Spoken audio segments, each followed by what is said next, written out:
On va revenir pour une petite vidéo ensemble, là, je voudrais vous expliquer un petit truc. Là, vous voyez bien, ça fait un mois, là, le SP500 et le Nasdaq qui galèrent. On a perdu presque 20% dessus. Et 20% pour un petit investisseur, c'est pas négligeable, je pense. Et puis c'est toujours pareil, quand il arrive ces crashs boursiers, là, qu'on perd 20%, c'est toujours là qu'on devrait réinjecter de l'argent. Mais on n'a pas toujours de la liquidité, là, voire 300, 400, 500, 1000 euros. Alors là, j'ai une petite solution pour vous.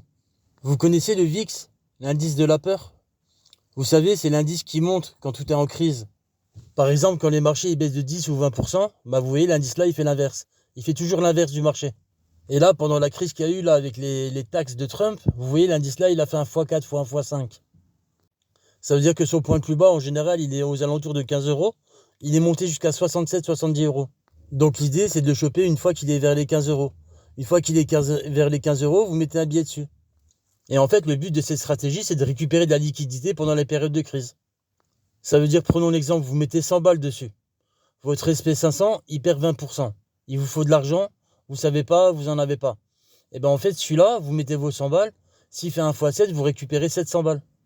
En résumé, vous n'êtes pas obligé d'attendre un x7. Si un x5 vous suffit, dès que vous avez un x5, vous le vendez. Donc une fois vendu, ça vous fait votre liquidité pour pouvoir le réinjecter soit dans le PEA Nasdaq, soit dans l'SP500. Mais le tout, c'est qu'il faut bien faire attention. Il faut bien rentrer dedans quand il est à entre 15 et 13 euros, pas plus. Comme ça, même si vous faites un x5, c'est un bon multiplicateur. Et après, l'argent là, vous le prenez, vous le réinjectez, vous rachetez du SP500. Voilà, je vous ai donné ma dernière petite stratégie. Maintenant, n'hésitez pas à vous abonner à ma chaîne MG Bourse et à bientôt dans vos investissements.